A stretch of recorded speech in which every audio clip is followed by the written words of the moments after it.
PSC ക്രൗണിൻ്റെ പുതിയൊരു വീഡിയോയിലേക്ക് ഏവർക്കും സ്വാഗതം. ഇന്നത്തെ ക്ലാസ്സിൽ നമ്മൾ പഠിക്കാൻ പോകുന്ന വളരെ ഇമ്പോർട്ടൻ്റ് ആയിട്ടുള്ള ടോപ്പിക്കാണ് പഠന വൈകല്യം എന്ന് പറയുന്നത്. അപ്പോൾ നിങ്ങൾക്കറിയാം LP സ്കൂൾ അസിസ്റ്റൻറ്റ് NCA പരീക്ഷ നടക്കാൻ പോവുകയാണ്. ഓൺലൈൻ പരീക്ഷയായിട്ടാണ് നടക്കാൻ പോകുന്നത്.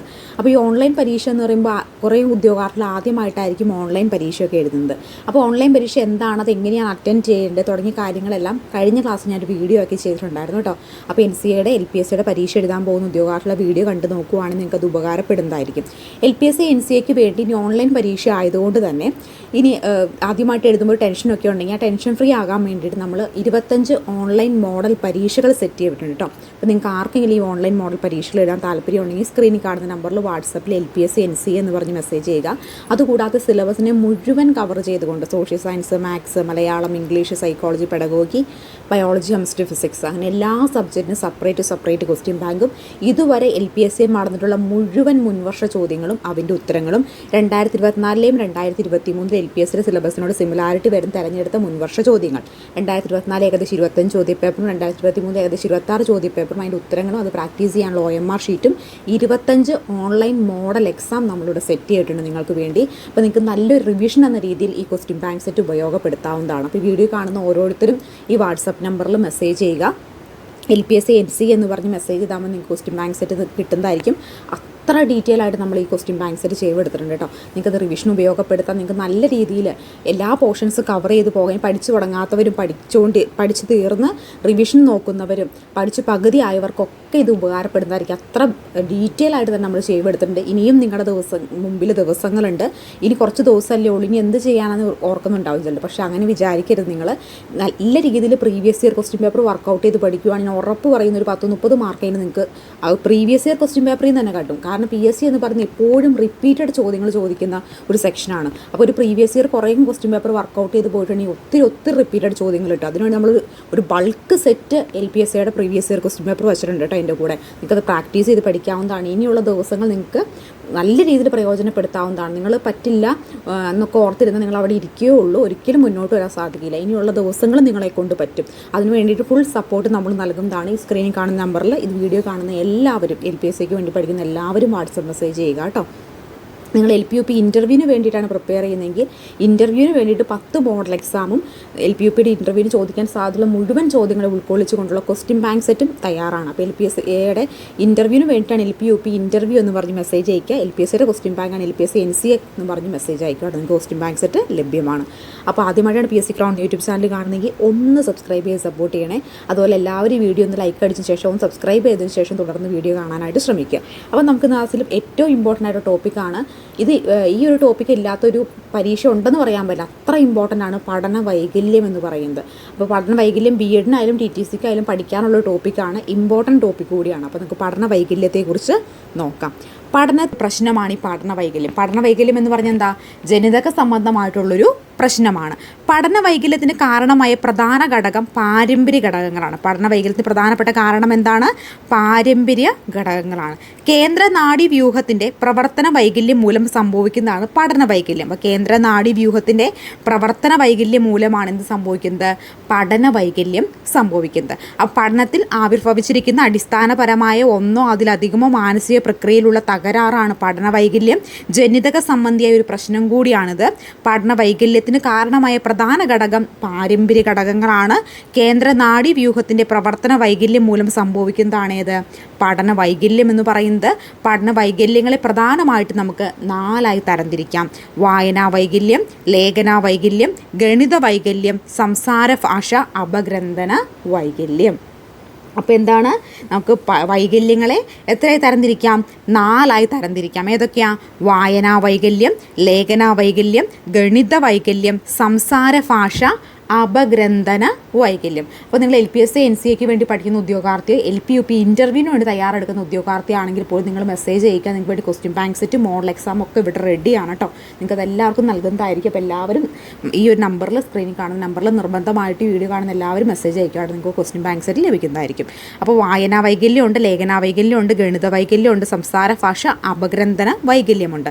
എന്താണ് വായനാ വൈകല്യം? വായനാ വൈകല്യത്തെ ഡിസ്ലെക്സിയ എന്ന് വിളിക്കുന്നു. അപ്പോൾ ഡിസ്ലെക്സിയ എന്ന് പറഞ്ഞാൽ എന്താ, വേണമെങ്കിൽ വായനാ വൈകല്യം അല്ലെങ്കിൽ ഡിസ്ലെക്സി എന്നാണ് വായനാ വൈകല്യത്തെ പറയുന്നത്. ഓർ റീഡിംഗ് ഡിസോർഡർ ആണ്.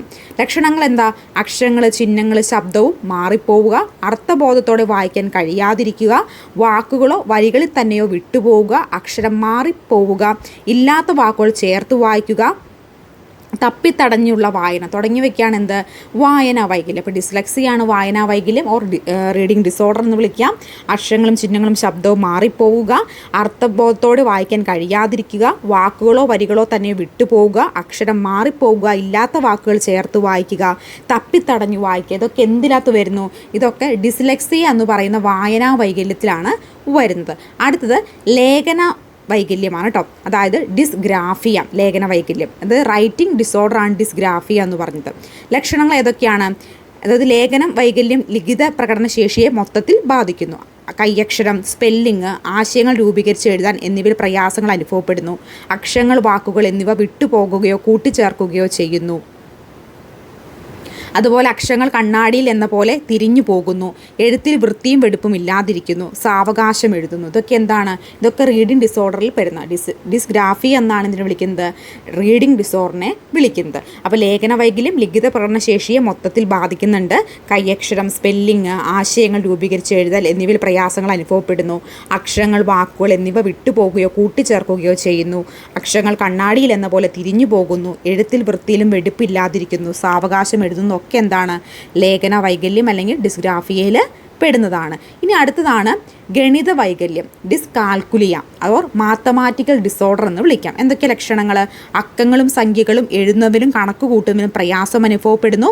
ഗണിത പ്രശ്നങ്ങൾ മനസ്സിലാക്കുക, ഉത്തരങ്ങൾ കണ്ടെത്തുക, ഗണിത വസ്തുതകൾ ഓർമ്മിപ്പിക്കുക, സമയം, പണം ഇവ സംബന്ധിച്ച കണക്കുകൾ ചെയ്യുക തുടങ്ങിയ ശേഷികളെ പ്രതികൂലമായി ബാധിക്കുന്നു. സംഖ്യാബോധം, സ്ഥാനവില എന്നിവയിൽ വ്യക്തത ഉണ്ടാകാതിരിക്കുക, അക്കങ്ങൾ തിരിഞ്ഞു പോകും. ഉദാഹരണം 6ന് 9 എന്നും 5ന് 2 എന്നും മുൻപ് പിൻപ് ചെറുത് വലുത് എന്നിവയിലൊക്കെ ആശയക്കുഴപ്പമൊക്കെ ഉണ്ടാകുന്നു. അപ്പോൾ എന്താണ് ഡിസ്കാൽക്കുലിയ എന്ന് പറഞ്ഞാൽ? അക്കങ്ങളും സംഖ്യകളും എഴുതുന്നതിനും കണക്ക് കൂട്ടുന്നതിനും പ്രയാസങ്ങൾ അനുഭവപ്പെടുന്നു. ഗണിത പ്രശ്നങ്ങൾ മനസ്സിലാക്കുക, ഉത്തരങ്ങൾ കണ്ടെത്തുക, ഗണിത വസ്തുതകൾ ഓർമ്മിപ്പിക്കുക, സമയം, പണം ഇവ സംബന്ധിച്ച കണക്കുകൾ ചെയ്യുക തുടങ്ങിയ ശേഷികളെ പ്രതികൂലമായി ബാധിക്കുന്നു. സംഖ്യാബോധം, സ്ഥാനവില എന്നിവയിൽ വ്യക്തത ഉണ്ടാകാതിരിക്കുക, അക്കങ്ങൾ തിരിഞ്ഞു പോകുക. ഉദാഹരണം എന്താ? 6ന് പകരം 9 എന്നും 5ന് പകരം 2 എന്നും മുൻപ് പിൻപ് ചെറുത് വലുത് എന്നിവയിലൊക്കെ എന്താണ് കുട്ടിക്ക് ആശയക്കുഴപ്പം ഉണ്ടാകുന്നുവെങ്കിൽ അവിടെ ഒരു മാത്തമാറ്റിക്കൽ ഡിസോർഡർ ഉണ്ടെന്ന് നമുക്ക് പറയാനായിട്ട് സാധിക്കും അല്ലേ. ഇനി അടുത്ത സംസാര ഭാഷ അപഗ്രന്ഥന വൈകല്യമാണ്, സ്പീച്ച് ആൻഡ് ലാംഗ്വേജ് ഡിസോർഡർ. ലക്ഷണങ്ങൾ എന്തൊക്കെയാണ്? ശബ്ദങ്ങളെ അർത്ഥമുള്ള വാക്കുകളായി ഭാഷയെ തിരിച്ചറിഞ്ഞ് അപഗ്രന്ഥിക്കാനുള്ള കഴിവില്ലായ്മ, സംസാരം ഉൾപ്പെടെയുള്ള ആശയവിനിമയത്തിന് തകരാറ് സംഭവിക്കുന്നു.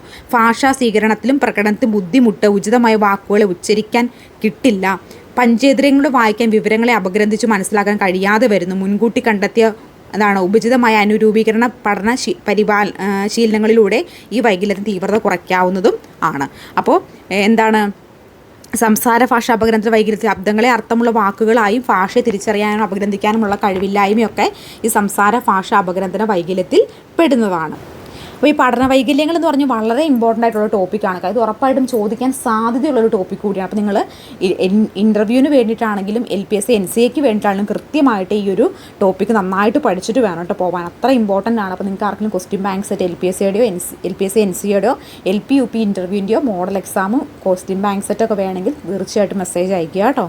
ഇനി നമുക്കിത് എങ്ങനെ ഓർത്തിരിക്കാം? ഇപ്പോൾ ഡിസ്ലെക്സിയ, ഡിസ്ഗ്രാഫിയ, അതുപോലെ ഡിസ്കാൽക്കുലിയ എന്നൊക്കെ ആയിരിക്കും ചിലപ്പോൾ ചോദ്യം വരാൻ പോകുന്നത്. അപ്പോൾ അത് അങ്ങോട്ടും ഇങ്ങോട്ടും പഠന വൈകല്യമാണോ അതോ അതുപോലെ തന്നെ എന്താണ് എന്ത് തരത്തിലുള്ള വൈകല്യമാണ് എന്ന് അങ്ങോട്ടും ഇങ്ങോട്ടും ചിലപ്പോൾ മാറിപ്പോവാൻ സാധ്യതയുണ്ട്. അപ്പോൾ നമുക്ക് ചെറിയ ക്ലൂവിലൂടെ ഇതങ്ങ് പഠിച്ചാലോ. അതിൽ ഫസ്റ്റ് വൺ ഡിസ്കാൽക്കുലിയാണ്. ഡിസ്കാൽക്കുലിയ എന്ന് പറയുമ്പോൾ എന്താണ്? നമ്മൾ കാൽക്കുലേഷൻ ചെയ്യുന്നത് എന്തിനാണ്? മാത്തമാറ്റിക്സ് ചെയ്യാൻ വേണ്ടിയിട്ടാണ് നമ്മൾ കാൽക്കുലേറ്റ് ചെയ്യുന്നത് അല്ലേ. അപ്പോൾ അത് കണക്ട് ചെയ്ത് ഓർത്തിരിക്കാമല്ലോ. ഡിസ്കാൽക്കുലിയ എന്ന് പറഞ്ഞാൽ എന്താണ്? ഗണിത വൈകല്യം, മാത്തമാറ്റിക്കൽ ഡിസോർഡർ ആണ് ഡിസ്കാൽക്കുലിയ. അപ്പോൾ വാക്കിൽ തന്നെ ഉണ്ടല്ലോ ഡിസ്കാൽക്കുലിയ എന്ന് പറയുമ്പോൾ എന്താ? Mathematical disorder. അപ്പോൾ ഗണിതവുമായി ബന്ധപ്പെട്ട ഡിസോർഡർ ആണ് എന്ത്? ഡിസ്കാൽക്കുലിയ. അപ്പോൾ വാക്കിൽ തന്നെ ഉണ്ട്. അപ്പോൾ അതങ്ങനെ കണക്ട് ചെയ്ത് പഠിച്ചു കഴിഞ്ഞാൽ ഒരിക്കലും മറക്കില്ല. ഈ മറ്റൊന്ന് ഡിസ്ഗ്രാഫിയാണ്. ഡിസ്ഗ്രാഫിയ എന്ന് പറയുമ്പോൾ എന്താ? ഗ്രാഫ് നമ്മൾ എങ്ങനെയാണ് വരയ്ക്കുന്നത്?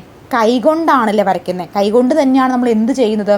എഴുതുന്നത്. ഗ്രാഫിലൊക്കെ അടയാളപ്പെടുത്തുന്നത് എങ്ങനെയാണ്? നമ്മൾ കൈകൊണ്ടാണ്, എഴുത്തിലൂടെയാണ്. അപ്പോൾ അതെന്താ? അതൊരു ലേഖന വൈകല്യം അല്ലെങ്കിൽ റൈറ്റിംഗ് ഡിസോർഡർ ആണെന്ന് ഓർക്കുക. അപ്പോൾ ഗ്രാഫ് വരയ്ക്കുന്നത് നമ്മൾ കൈകൊണ്ടാണ്, അതുകൊണ്ട് ഒരു ലേഖനത്തിലാണ്. നമ്മൾ ലേഖനം പോലെ ഗ്രാഫിന് എന്താണ് അടയാളം കൊടുക്കുമ്പോൾ നമ്മൾ കൈകൊണ്ട് എഴുതുവാണല്ലോ. ABC എന്നൊക്കെ പറഞ്ഞ് 3 മൂലയൊക്കെ വരച്ച് വയ്ക്കുമ്പോൾ കൈകൊണ്ട് എഴുതുവാണല്ലോ. അപ്പോൾ അതൊരു ലേഖന വൈകല്യമാണെന്ന് ഓർത്തിരിക്കുക. ഇനി ഡിസ്ലെക്സിയ എന്ന് പറയുന്നത്, അപ്പോൾ 4 ഡിസോർഡർ ആണല്ലോ ഉള്ളത്. അതിൽ സംസാര ഭാഷ വൈകല്യം, സ്പീച്ച് ആൻഡ് ലാംഗ്വേജ് ഡിസോർഡർ. അത് സ്പീച്ച് ആൻഡ് ലാംഗ്വേജ് ഡിസോർഡർ എന്ന് കേൾക്കുമ്പോൾ നമുക്ക് മനസ്സിലാവും എന്താണ് അതൊരു ഭാഷാപരമായിട്ടുള്ള വൈകല്യമാണ്. പിന്നെ നമുക്ക് കണക്ട് ചെയ്യാൻ പറ്റാത്ത ഡിസ്ലെക്സിയാണ്. അപ്പോൾ ഇതിലൊന്നും പെടാത്തതാണ് എന്താ വരുന്നത്? വായനാ വൈകല്യം എന്ന് ഓർത്തിരിക്കുക. കാൽക്കുലേഷൻ ചെയ്യാനുള്ള ബുദ്ധിമുട്ട്. ഡിസ്ഗ്രാഫിയ ലേഖന വൈകല്യമാണ്. പിന്നെ ഡിസ്ലെക്സിയ എന്താണ്? വായനാ വൈകല്യമാണ്. സ്പീച്ച് ആൻഡ് ലാംഗ്വേജ് ഡിസോർഡർ എന്താണ്? സംസാര ഭാഷയുമായി ബന്ധപ്പെട്ടുള്ള വൈകല്യമാണ്. അപ്പോൾ അങ്ങനെ കണക്ട് ചെയ്ത് ഓർത്തിരിക്കുക. ഇനി ഇതിൻ്റെ പ്രീവിയസ് ഇയർ ക്വസ്റ്റ്യൻ പേപ്പർ ഒന്നാണ് ചെയ്ത് നോക്കിയാലോ. ഡിസ്ലെക്സിയ ഉള്ള കുട്ടിക്ക് എന്തിനാണ് ബുദ്ധിമുട്ട് അനുഭവപ്പെടുന്നത്? അപ്പോൾ ഡിസ്ലെക്സിയ. അപ്പോൾ ലെക്സിയ എന്ന് പറയുമ്പോൾ ഡിസ്ലെക്സിയ ആകുമ്പോൾ ഡിസ്കാൽക്കുലിയ എന്ന് പറഞ്ഞ മാത്തമാറ്റിക് ഡിസോർഡറാണ്.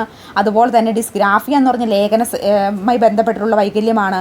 അപ്പോൾ ഡിസ്ലെക്സിയ എന്തുമായി ബന്ധപ്പെട്ട വൈകല്യമായിരിക്കും?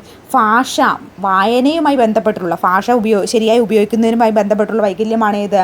ഡിസ്ലെക്സിയ എന്ന് പറയുന്നത്. അങ്ങനെ കണക്ട് ചെയ്ത് ഓർത്തിരിക്കാമല്ലോ. ഇനി ഡിസ്ഗ്രാഫി എന്തിനെ സൂചിപ്പിക്കും? നമ്മൾ ഗ്രാഫ് വരയ്ക്കുന്നെങ്കിൽ നമ്മൾ കൈ കൊണ്ട് വരയ്ക്കുവാണല്ലേ. അപ്പോൾ ലേഖനവുമായി ബന്ധപ്പെട്ട വൈകല്യമാണ്, എഴുതുന്നതുമായി ബന്ധപ്പെട്ട വൈകല്യമാണ് ഏത്? ഡിസ്ഗ്രാഫിയ. അപ്പോൾ ഇങ്ങനെ കണക്ട് ചെയ്ത് നിങ്ങളത് ഓർത്തിരിക്കുക. അപ്പോൾ ഒരിക്കലും ഇങ്ങനെ കണക്ഷൻ വെക്കുകയാണെങ്കിൽ ഒരിക്കലും നിങ്ങളത് മറക്കില്ല. ഏതൊക്കെ ഉറക്കത്തിൽ പോയി ചോദിച്ചാൽ നിങ്ങൾക്കത് കൃത്യമായിട്ട് ഓർമ്മിപ്പിക്കാനായിട്ട് സാധിക്കും കേട്ടോ. അപ്പോൾ നിങ്ങൾക്ക് ആർക്കെങ്കിലും LPUP ഇൻ്റർവ്യൂവിൻ്റെ ക്വസ്റ്റ്യൻ ബാങ്കോ LPSC NCEയുടെ ക്വസ്റ്റ്യൻ ബാങ്ക് സെറ്റോ വേണമെങ്കിൽ മെസ്സേജ് അയക്കുക. അപ്പോൾ ഇനി ചുരുങ്ങിയ ദിവസങ്ങൾക്ക് നല്ല രീതിയിൽ പെർഫോം ചെയ്യാനായിട്ട് ഈ ക്വസ്റ്റ്യൻ ബാങ്ക് നിങ്ങളെ ഹെൽപ്പ് ചെയ്യുന്നതായിരിക്കും. അപ്പോൾ എല്ലാവരും മെസ്സേജ് അയക്കുക. അപ്പോൾ അടുത്തൊരു വീഡിയോയിൽ കാണാം. Thank you so much.